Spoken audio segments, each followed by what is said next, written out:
Fala investidores, sejam muito bem-vindos ao canal Planilheiro Investidor. Eu sou Adriano Costa e no vídeo de hoje nós vamos falar do fundo Vinci Offices, fundo de investimento imobiliário, o VINO11, relatório de desempenho mensal, ou relatório gerencial de junho de 2022. Então a gente vai ver aí qual foi a performance do fundo, né? Como é que ele se portou aí nesse primeiro semestre, né? Quais são as notícias aí do fundo em relação ao seu portfólio. Então fique ligado aí que tem notícias boas para você, boas e ruins, né, para você saber aqui do Vino 11, tá? E se você gosta desse tipo de vídeo, né, fundo de investimento imobiliário Fiagro, se inscreva aí no canal, que é o nosso carro-chefe aqui do nosso canal, falar dos fundos de investimento imobiliário, dos Fiagros, relatórios gerenciais, fatos relevantes, comunicados ao mercado, a gente acompanha mais de 150 fundos, tá bom? Então, se inscreva aí, compartilhe com outras pessoas, deixe seu like também. E esse relatório está na descrição do vídeo para você baixar, fazer uma leitura mais detalhada, tá bom? Sobre o Vino 11. E também tem o nosso grupo do Telegram, tá? O link está na descrição do vídeo. Vamos lá então, Vino 11, relatório de junho. Informações gerais aqui do fundo, né? Ele que é administrado pela BRL Trust. Cuida da parte administrativa, né? Os relatórios, balanços, né? Tudo mais.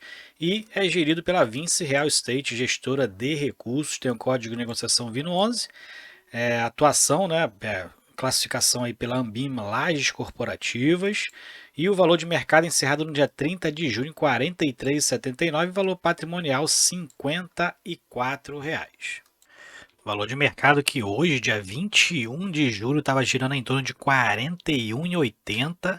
Então o fundo começando a ficar interessante em relação ao dividendo pago, né, em torno de 33, 34 centavos, em relação aos seus pares aí de lajes corporativas, tá? Mas é um fundo que tem alguns atrativos interessantes, né?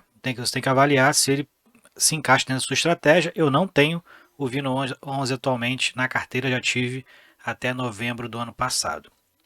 Bom, ele tem 16 milhões de cotas emitidas, tem mais de 114 mil cotistas, tá? Então, se você é um deles, se inscreve aqui todos os meses. A gente faz a leitura aqui religiosamente do Vino 11. E tem essa questão aqui da taxa de administração e gestão que varia de acordo com o valor de mercado do fundo, tá? Se ultrapassa 1 bilhão, ele paga o cotista paga 1%, tá? E que muitos perguntam, né? Pô, mas em que momento que eu pago esse 1%? Ele já vem descontado naquilo que é distribuído para os cotistas e você avalia isso dentro da DRE gerencial, né? Ele já vem abatido ali do resultado. E tem uma taxa de performance de 20% do que exceder ao IPCA mais 6%, que provavelmente não está pagando a rentabilidade do fundo, vira e mexe e fica negativo, né? Bom, dividend yield anualizado com base no valor de mercado, provavelmente, né? O último pago agora foi 34 centavos e o dividend yield anualizado está em 9,3%. Aqui é o valor implícito atualmente dos imóveis da Vino com o atual valor de mercado, inclusive deve estar mais caro, né? Mais barato no caso, R$ 13.348 por metro quadrado, que se você comprar a cota do fundo hoje, tu paga aproximadamente isso por metro quadrado, né? Você passa a ser sócio do imóvel através desse preço. O fundo que está descontado no mercado mais de 10%, né? Muito mais de 10%.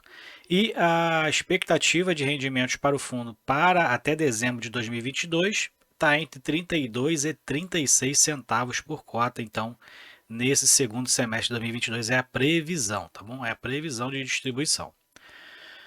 Bom, vamos continuar aqui. Ele fala da situação macroeconômica, né? Então tem toda a questão aí global também, a economia global, uma forte alta da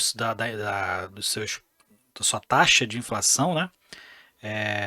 Então, isso está ocorrendo em todo o mundo. Então, o Brasil se antecipou no aumento da taxa básica de juros, né? E a gente vê já o IPCA aí, pelo menos nos últimos 2 meses, numa tendência de queda aí em relação à inflação do país, né?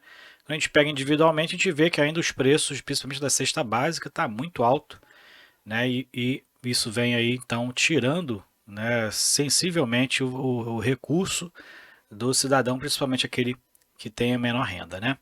Então a gente vê essa questão toda aí pelo mundo, né? Os países aí aumentando as suas taxas básicas de juros, né? E o problema, né, o Brasil está acostumado, né, com a taxa básica de juros alta, né? Os países que não estão acostumados, que é o grande problema, né? né? Grande problema porque eles não sabem viver, não sabem atuar num país com inflação alta, né? E vamos dizer assim, a gente tem essa amarga experiência já há muito tempo. Bom, essa parte que eu vou deixar para você ler depois, baixa o relatório aí, tá? Para você se atualizar em relação à inflação, falar aqui sobre IPCA, né? Previsão aí para 2022, né? Girando em torno de 7,5%. Então as previsões estão mudando aí a cada reunião do Copom. Então é preciso a gente estar sempre atualizado aí com relação a isso. Aqui fala sobre o PIB também e mais para baixo ele fala sobre a movimentação então dos contratos do portfólio, tá? Muito, muito importante essas informações aqui agora. Bom, então dentro das movimentações aqui do portfólio, a gente vê que no dia 21 de junho teve aqui uma DHL, né, uma das locatárias do fundo, participou e notificou a intenção de rescindir o contrato, então terá aí 180 dias para desocupar o imóvel, né, o aviso prévio. Tem as multas, né, contratuais, né, de quase 4 aluguéis. Tem um aviso prévio, né, de 6 meses. Então, essa desocupação vai reduzir então a receita em 2,3% a partir da desocupação dela, que vai se efetivar em dezembro, né? Outra aqui também é a Abril, locatária de 2 pavimentos lá do Vitor Corá, também anunciou a intenção de devolver parte aí, devolver um pavimento, né? Ele ocupa 2, vai devolver um pavimento em torno de 1.000 metros quadrados, vai ter um impacto aí negativo na receita de 1,3%, né? E o contrato também prevê um período de 3 meses de aviso prévio, né? Menos do que o da DHL. E por conta dessa rescisão parcial, tem também a negociação de multa que está em andamento. Tem o caso aqui também da WeWork, né? Que é esse caso do Vitacurá. Tem aqui a questão de cláusula contratual com a WeWork. Você pode aqui fazer essa leitura também aqui para poder entender um pouco mais, né, a respeito do aluguel mínimo variável, mais um equivalente de receita. Né? Ele fala então aqui que o fundo será beneficiado com a retomada dessa unidade, né? Essa parte aqui onde ficou então vai ser desocupada pela Abril, né? E tem aqui a questão dessa parte aí do aluguel mínimo, né? Então essa ele fala aqui que a ocupação dessa unidade atingiu 54% no mês de maio, somando mais de 220% de crescimento nas ocupações dos últimos 6 meses. Ele fala que a gestão então está em negociação com a WeWork para incluir o espaço no contrato de revenue share com a WeWork, né? Então, dada essa crescente ocupação na unidade. Então, uma especificação aqui do contrato, né? Não entendo muito bem essa questão dessa questão do aluguel mínimo, com a ocupação, né, do contrato. Tem que pesquisar o que é esse tipo de contrato aqui, revenue share, né? Não sei, sinceridade eu não sei. Tem que pesquisar então com relação a isso. Em paralelo, ele fala que o Cardial Corporate está disponível desde novembro de 2021. Então a Kamikado, que era o inquilino nessa época, né? Então o fundo está em negociações aí para ocupação de 100% do espaço e acredita que deve ser oficializado agora no mês de julho de 2022, tá? Então ficar de olho aí com relação a esse contrato. Aqui então o detalhamento das movimentações do portfólio. Então tem aí 2,6% de área em aviso prévio até dezembro, né? Que é o da DHL.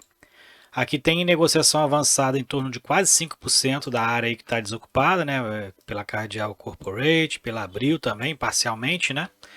E está disponível esforço de comercialização em torno aí de 1,1% no BMA Corporate e no BBS, tá? Então essa parte aqui que é a parte então que não tem negociação nenhuma aí com relação à ocupação. Bom, essas então são as perspectivas aí do portfólio, né? Tem a questão aqui que ele fala da oportunidade de entrada por um preço por metro quadrado mais defensivo. Então ele fala aqui sobre a queda do preço, né, no mercado da cota do Vino 11, né, que está aí, que ele fala sobre uma oportunidade então com relação a quem adquirir a cota agora, né? Eu particularmente há uns 2 ou 3 meses atrás eu falei que o Vino está valendo a pena abaixo dos R$ 40, né? Isso pegando todo o escopo, né? Porque a gente não vê a questão de aumento de receita, já que ele está com uma ocupação de quase 100%, a não ser por reajuste contratual, né? Então, abaixo dos 40, pelos pares do mercado, aí começa a ficar interessante, apesar do fundo não ter a questão da vacância que os outros, né, que os pares aí estão sofrendo aí no mercado, né? E fala sobre a finalização do retrofit da Doc Lobo 367. Então, no mês de junho, ele fala que foi finalizado essa revitalização, esse retrofit normalmente da fachada, né? E das instalações. Então, tem aqui a questão com a finalização da obra, o fundo quitou 15,3 milhões referente à parcela remanescente do preço da compra do ativo, que estava atrelada justamente à finalização desse retrofit, tá? Então, fundo aí, o restante da parcela, no valor de 4,6 milhões, está retido até o final da diligência da obra. Então, teve uma compensação com relação ao valor do imóvel. Isso aqui é como ficou, então, o imóvel, né? Então, tá aqui, retrofit aí desse imóvel do fundo. Falando sobre performance e resultados, a gente vê aqui pela DRE gerencial, né? E resultado de imóveis no mês de junho foi de 8,4 milhões, 53 centavos por cota. Resultado financeiro do fundo, né, que vem a ser a receita financeira menos a despesa financeira. O fundo hoje tem uma despesa financeira bem alta, 3,2 milhões relativos os CRIs que ele tem hoje, né, que ele deve hoje nas aquisições dos imóveis, que soma aí 19 centavos por cota. Taxa de administração consome em torno de 5 centavos por cota, né, 800 mil reais aproximadamente. E o resultado do fundo, então, após as deduções, 4,7 milhões, 29 centavos por cota. O fundo distribuiu 34, né? Então distribuiu acima do resultado do mês, né? Então teve aí, mesmo assim, quando a gente pega aqui no acumulado do semestre, né? 35 centavos foi o resultado no primeiro semestre e distribuiu 34 centavos, então ainda ficou no semestre com um saldo positivo de 1 centavo por cota. Aqui é o resultado acumulado do fundo hoje, o fundo tem um resultado acumulado bem alto, né? 41 centavos é o resultado acumulado não distribuído. E o histórico de resultados, né? O fundo tem procurado manter a distribuição ali, né, a partir de janeiro, né, depois daquele encerramento do ganho de capital que ele fez lá no início de 2021, né? A gente está cantando a pedra já há um tempo, né? Eu vendi minha cota assim que foi anunciado os dividendos de novembro, né? E porque estava inscrito já, estava ali muito claro que a partir do anúncio de dezembro a cota ia cair, porque o mercado normalmente precifica também pelos proventos distribuídos, né? Então, consegui vender minha cota ainda aqui de R$ 58,80, o preço que estava no custo, né? E depois a cota caiu ali para próxima a R$ 50 e hoje está quase 40, né? Então, hoje é o nível de resultado está ali em torno dos 30, 32, 34 centavos, né? Então essa é a realidade do fundo hoje. E inclusive essa é a expectativa do fundo, né? Entre 32 e 36 centavos, né? Então, dentro de uma expectativa, além de reajuste contratual, de alguns contratos aí que também está, um contrato que está para entrar, né, em vigor, né? A partir de julho agora tá para fechar um contrato com uma empresa, né? Então, como eu falei, a expectativa é que o fundo falou lá em cima, entre 32 e 36 centavos para o segundo semestre. Então, essa é a expectativa de distribuição. O fundo está distribuindo ali o mínimo, né? E dentro da rentabilidade, o fundo em junho, cota referencial 48,64, provavelmente lá no início de junho. E no final de junho encerrou a 43,79 e agora dia 21 de julho já estava a 41,80, né? Beirando ali os 41, entre 41 e 42. E só a variação do preço da cota em junho foi de 10%, né? Negativo. O fundo distribuiu 0,7%, então a rentabilidade no mês foi de 9,3% negativo, 10 vezes mais, 10 vezes pior do que foi a carteira do IFIX, né? E ficou próximo ao Ibovespa, né, que é o índice de ações que tem uma volatilidade mesmo maior do que o IFIX. Então, muito ruim aí o desempenho do valor da cota no mercado do Vino 11 nesse mês de junho. Negociações, então o giro de cotas foi de 3%, né, então giro de cotas aí médio para baixo, número de cotistas 114 mil, né, então normalmente quem está com a cota aí com preço médio lá de 60 a 58 reais não está se desfazendo da cota, né, liquidando prejuízo, né? Então, por isso mesmo, inclusive, deve ser por causa que a cota está com uma liquidez baixa no mercado e decrescente nos últimos meses, né? Então, desde janeiro aí decrescente. Em janeiro foi de 3,4 milhões de liquidez média diária e agora está em 1,3, né? Então, normalmente a conta de quem está com a cota a um preço médio alto não está repassando ela, né? E liquidando prejuízo. E aqui a gente vê que a carteira do fundo hoje tem uma alavancagem bem considerável, né? Então, hoje o fundo tem aí 1,3 bilhões em imóveis, 51 milhões em aplicações financeiras, que normalmente é o caixa do fundo, e mais de 500 milhões de reais em obrigações, normalmente em aquisições de imóveis, né? O que faz reduzir o patrimônio líquido para menos de 900 milhões de reais. E essas são as obrigações que o fundo tem, né? A mais recente é o da Globo, que, né, pelo que eu lembro, prometeu aí um acréscimo de receita, né, o que refletiu, né, o que a gente não viu refletir essa receita desse imóvel da Globo adquirido dentro dos resultados do fundo, né? E o fundo está com uma alavancagem bem alta, 358 milhões de reais ainda de saldo devedor aqui da saída da Globo, e outras parcelas aqui também das aquisições dos outros imóveis que o fundo tem na carteira. Então, o fundo está com uma alavancagem bem considerável, né? Quase 50% do seu portfólio de imóveis financiados. Dentro dos indicadores operacionais, a gente vê que o aluguel médio do mercado está muito maior do que o aluguel médio praticado no Vino, né? Mas, em compensação, a taxa de ocupação do Vino está muito superior também à taxa de ocupação de mercado, né? Então, acaba tendo essa compensação, preço, né, e ocupação. E a inadimplência também acaba sendo favorecida, né? O fundo tem zero de inadimplência já há muito tempo. E dentro do portfólio, então aqui os principais, né, do portfólio do fundo, que representa a maior parte aí da receita, o primeiro é o da Globo, né, que teve um acréscimo muito grande na receita do fundo, na receita, né, bruta, mas no resultado mesmo do fundo não teve acréscimo pelo menos visível, né, ou sensível para o cotista sentir nos resultados, né? Um acréscimo de receita, mas não nos resultados a princípio no momento, né? Então tem aqui a ocupação também da própria Vinci, 18%, a Vitacom 12%, são os principais locatários do fundo, né? Os contratos, então, depois da entrada da Globo, né, já tem tempo, mas acrescentou uma bela quantidade aqui de contratos em relação à receita, né, dos contratos atípicos, 71%.